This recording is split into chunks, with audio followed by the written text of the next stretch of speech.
And there we are. Welcome, everyone. We're live and actually missing Jose. He was here. Oh, here he is. Well, Jose, I don't see your face.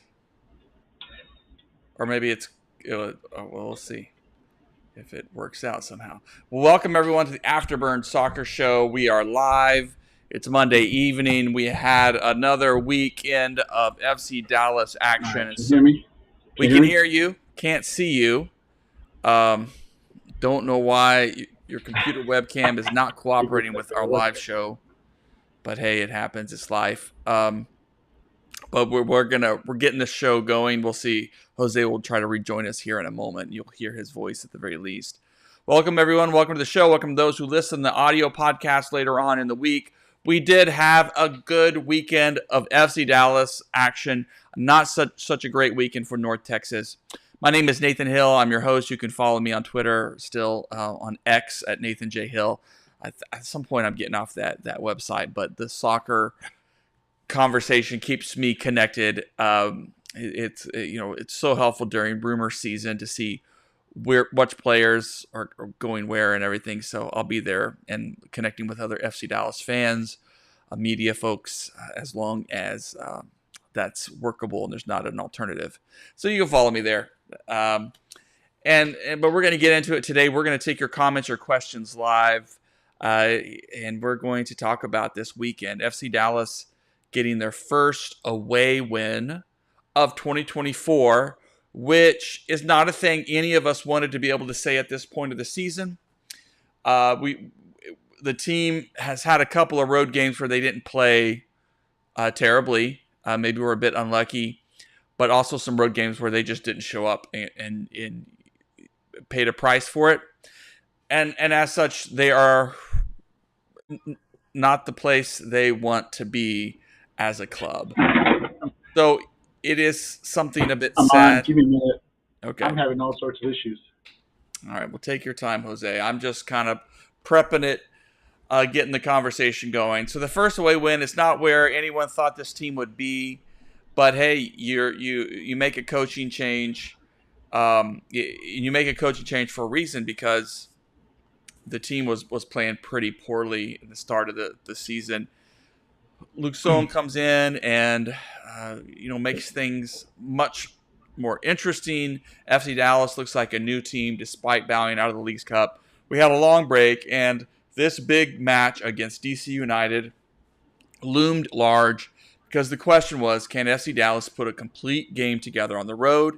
Because if they want to make the playoffs, if they want to have a shot, they're going to need all the points they can get from here on out, and especially away points. And so to be able to go to DC, to battle back after going down a goal, score 4 straight goals, give up 2 more, but still hang on for the win. I know that was an important moment for the club, for the team, for the coaching staff. Not perfect. I'm sure there are things that will be worth looking back at with film and everything. So let's just start there and get kind of a reaction. Jose, we can hear you.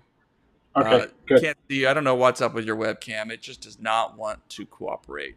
Yeah, it says it's working. Actually, I'm sure it's telling me it's working. I see the green light. You don't have a little privacy thing over it? No, everything looks cool. Everything looks good on my end. Some cameras. That's okay. So anyway, let's talk about the game. So let's talk about the game. What were your reactions to the win, the crucial win? Exciting. I mean, yes. Okay. So the second half was a downer, but the game was won in the first half. That game was over. 4-2. You're gonna be up a man. I mean, I don't really care what happened in the 11 against 10. I'm excited. It's a road win. I don't really care what everyone says about how bad DC United is. This is a team in FC Dallas that just could not get a break on the road. Could not. And so a win, I don't care how it happened. I don't care if it was luck or whatever. I'll take it. And then to have not one but 2 mid-season debuts there, and have them both play quite well. I mean, Ron was just amazing, over at right back. Remind us what a true attacking right back looks like. And Show, I mean, my expectations were Frazier. You know, come in, don't stand out, just don't be don't make mistakes, just play. And Show, initially, I think we all were a little nervous how he was playing, but once he got into the game, man, wow, that you got to admit for a guy that we really had low expectations for, and they were low. Everyone has to admit that. Anyone says otherwise, they were low. I mean, Sure. expectations have been surpassed by Show, and Ron was even better than advertised. It's hard for anyone to make a debut midseason and have a solid game, and to have two guys debut and make solid games. And mind you, before anyone throws out the FC Dallas is healthy, come on now. Jesus didn't start, Velasco didn't start, Musa didn't start, Delgado didn't start. So I don't want to hear that they're healthy. This is still pretty much a banged up, in recovery. They might be healthier, but they're still in recovery team. And I can't help but be excited. If I sound excited, it's because I am. Yeah, they are a healthier team, a mostly healthy team, other than the long term injuries. And of course, we wondered if Velasco would make an appearance. He didn't, which is probably good. Was he the game state really wouldn't? It wasn't. They didn't necessarily need a playmaker to come on late to try to win something. So it's good to give him another week, let him take his time, acclimate. Good to see Jesus get minutes, even though Jesus was clearly pretty rusty out there. But yeah, I'm with you. In fact, let's jump to a clip right now. I asked interim head coach for FC Dallas, Peter Luxon, after the game about the debut from Show and from Juan and how he reacted. Here's what he said. They gave us like a freshness. They gave us like a bites, aggressiveness, and football. So this is exactly what we are looking for. This is exactly our our philosophy, sorry, and the FC Dallas. So they fit perfectly on what we want. And I would say in French, chapeau. Beautiful game from those two. I would say like a very good performance in the first half. We struggled a bit in the second half, but even struggling, I think that we fought. And everybody, I'm very proud about everybody, but it's just we have 8 games left. So be happy today, rest tomorrow, and coming back after tomorrow and thinking about the Colorado game. So he was pleased with the contributions, and and I agree with you, Jose. Our expectations for Show were low. We knew he had more experience than Carl Sante, and would probably be something of an upgrade there. But he we didn't know what to expect, and we didn't know if he was even going to be fit and ready to contribute in a meaningful fashion. And Juan, I know, was coming in fit already, but maybe it worked out. Maybe we'll look back and say, Well, they both came in fit, which is great. yeah, I mean, I think they both played. Did they both play the full 90 minutes? I don't remember hearing either one of them getting subbed out. So, I mean, that's impressive. Uh, if you think about it, Show was pretty much in midseason shape himself. right. And I think and again, we've had this debate already. I know our friends at Big D talked about it. Like, was crashing out of the Leagues Cup, was it a good thing? I don't think. I think every team wants to stay in every competition and compete. So it was disappointing. But at the same time, given some weeks for the team to kind of reset, to practice, to get some guys healthy, and then to onboard a couple of players, because I think that showed that they've had some practices in their belt. They've gotten to know some of the team. But Juan, I was just so impressed. It just was revelatory. And we've had the debate about Tumasi, who has been sort of the starting right back since Reggie Cannon left. And Tumasi has had some good games. He's been a great squad player, but it's always been that final third that the team has lacked. And now Juan comes in, and it just feels like the offense can breathe a little bit differently, can just move a little bit differently.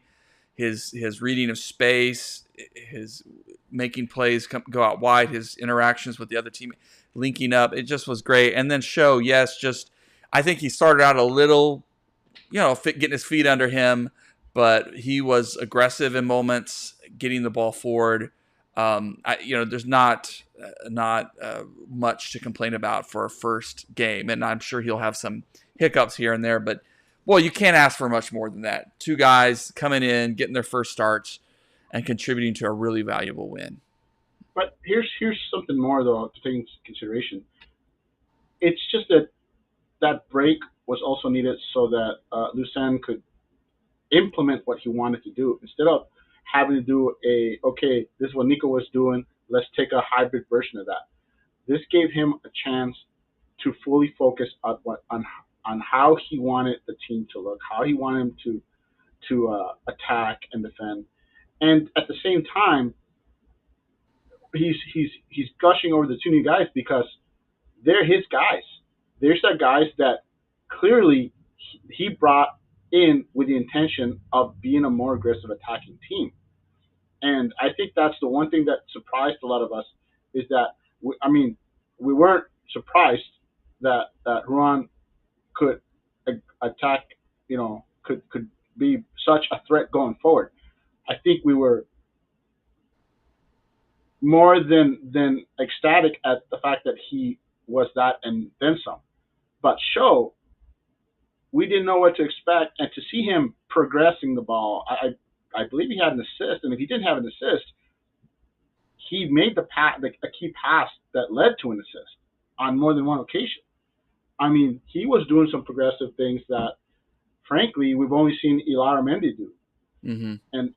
And I mean, just the thought that this guy, let's face it, I think there's still question marks about how good he is defensively because let's face it, DC United isn't lighting the league on fire. Right. But I do believe we like what we saw of him trying to progress the ball and be a modern attacking defenseman. Well, yeah, and that's I think as I throw up some video highlights from the match, there were things to be disappointed about. Scoring 4 goals is fun. It's fun for the neutrals, but a frustration for FC Dallas when they normally have had one of the better defenses in the league. To give up 3 goals, and especially one of those goals when DC was down to 10 men, is not something I think that they're gonna give plaudits for. There's a lot of work to be done still in that defensive end of things. So yeah, I think whether Show's part of that, whether it's still for Luxon to try to get the right combination of players out there, to get the right strategy out there to get the most out of Ibiaga and Tafari and Farfan, who started as the third center back, which was interesting. An interesting little tweak there. Yeah, this was certainly a game that we can all breathe a sigh of relief. FC Dallas was fun to watch. In fact, I'll pull up here as we talk about one of those. Let me add something on there though before you move on. And let's face it, that third goal had complacency written all over it. I mean, you're up 4-2. You're up a man. You got the game in the bag, and I think DC came out and desperation mode, even though they had 10 guys, and FC Dallas came out complacent, and that goal sort of woke them up. So I think this is one of those wins that a coach loves because they allowed 3 goals. He can hammer that team, even though they won 4-3 and got their first win in a row. He can go 3 goals allowed. That's unacceptable. Any other week we lose that game, and he can basically now drill them and push them hard. And they can't deny it. They say, yeah, you're right. 3 goals, one of them against a 10-man team. This is the kind of win that a coach loves because they did just enough bad in a win that he can then get on them. Yeah, I mean, definitely work to be done, and there will be other teams that are not going to be as defensively a liability, perhaps, as DC United. so yeah, we're gonna have to see how this attack translates in. We're gonna see how the team can keep this stuff going. But definitely some really beautiful moments of just soccer again for this team. When at times it has not been pretty, it has been a tough season. In particular, that final goal for FC Dallas, the goal for Siki, just a wonderful turnover, kind of forced uh, by Illaramendi's movement, and then just passing into an empty net for Siki. Yes, an excellent team goal, basically Yeah, off the turnover, and that's what you like to see. And this team has shown flashes of that. They've shown themselves to be a good pressing team under Lusan, and even under Nico they did it. They just didn't get forward as much. They did not have enough people going forward under Nico to take advantage of those turnovers. You know, and now you're seeing the opposite. Now you're seeing when they do force a turnover, they have enough attackers to create numbers, and they can afford to pass here and there and not be overrun by the defense as we saw a lot under Nico. So right. it's just a different mentality. Uh, Placing your team in a more aggressive stance, and you love it. I mean, it's. I think we now are getting our hopes up, like as Dallas likes to do to us, and now we're thinking, hey, the playoffs are not out of the question. We're only a point out, and frankly, had Nashville just won at home like they're supposed to against Austin, Mm-hmm. we'd be ninth place right now. But who would have thought Nashville was going to choke at home against Austin? I don't Yeah. think anybody outside of Austin saw that coming. Right. Right. Yeah, so plenty to play for. Now, what's against FC Dallas is, I think, only 3 games left at home, Four. or 4 games, okay, and then the rest on the road. And so it's just, as Luke Stone said, about 8 games left. It's, they're going to have to figure out a way to get some points on the road if they want to extend their. Well, in theory, if they just win out at home, if they win their 4 games at home, that should get them in. They only need 11 points in theory to get in.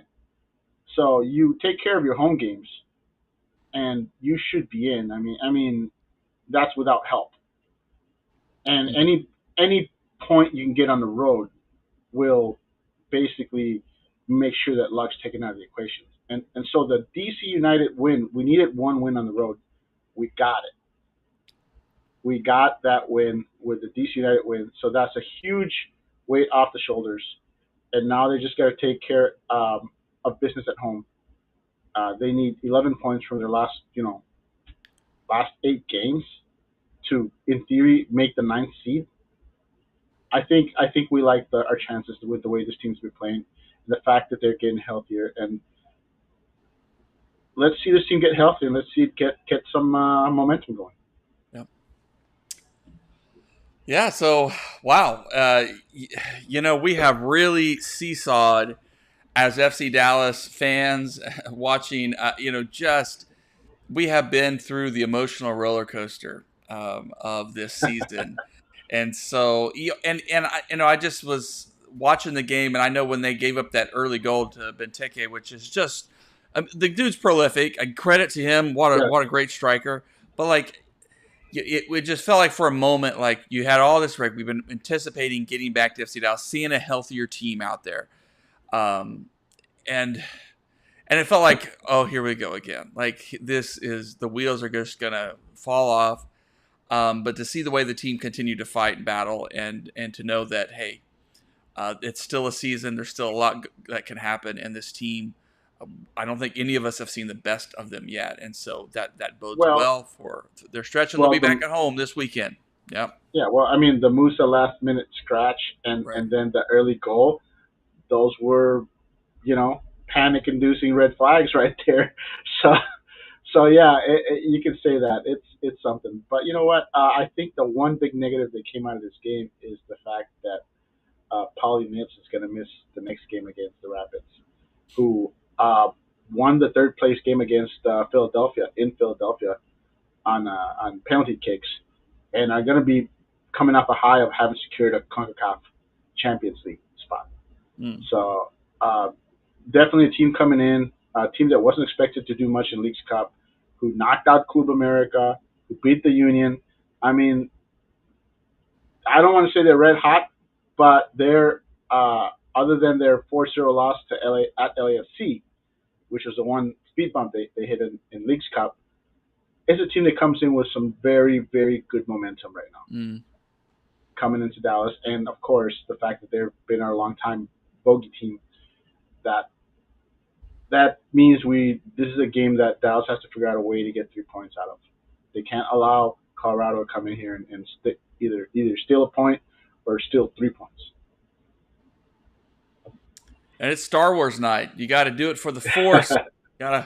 You're right. Force. I mean, I've seen other coaches sometimes say, every game is a playoff spot from here on out, is the playoffs, and I don't know if that's a good motivator or not, but you're right. It's nothing's going to be handed to FC Dallas the rest of the way, and hopefully we get to see Jesus kind of get back into form, and we see Velasco on the pitch.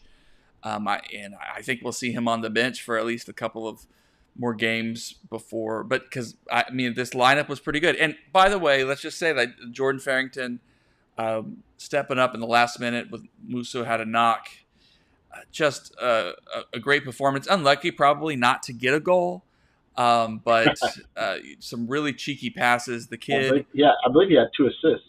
So I mean, he was doing the work.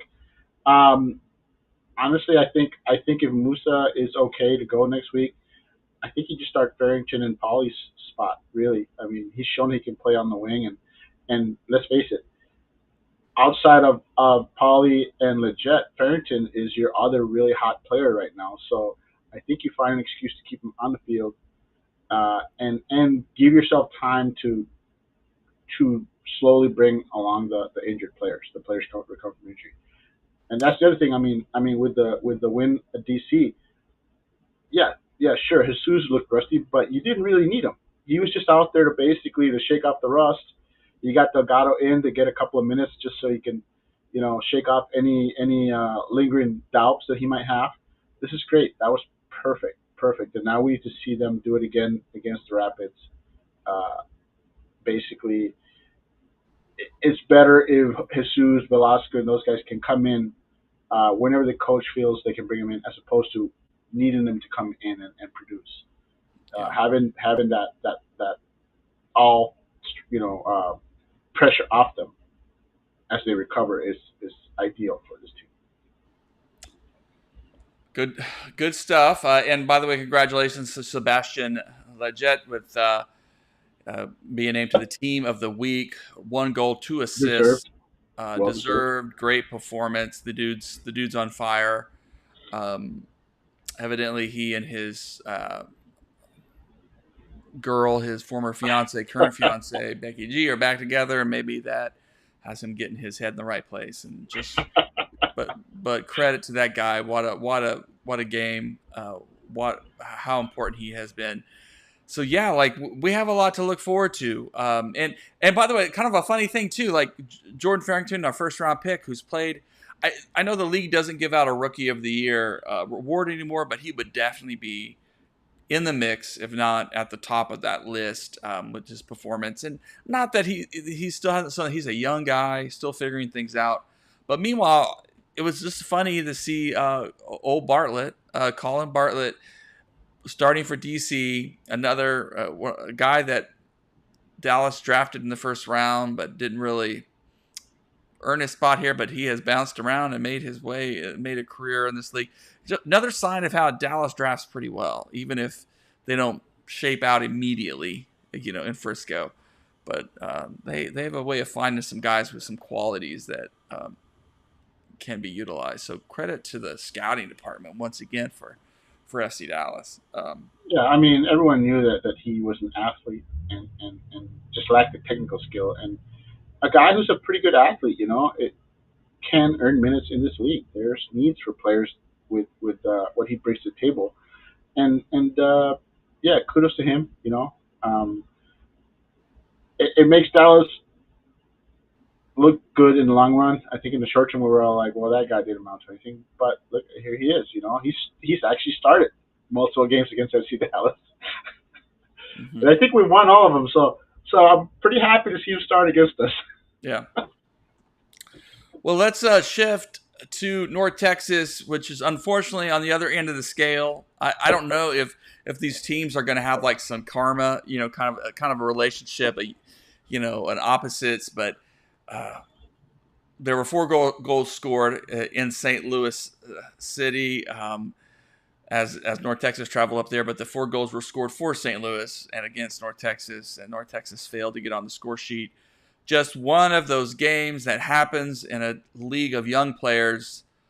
North Texas, probably the best team, if one of the best, if not the best team in MLS Next Pro, and just had a stinker. Just didn't show up and were punished for it. And I think especially in the second half, they were already down 2-0 in the second half. They started, pushing to get something going, and St. Louis was able just to capitalize and get them on the counterattack and score 2 more goals. So it was just a really disappointing result. Nolan Norris did start with the team after his U20 CONCACAF of the U.S.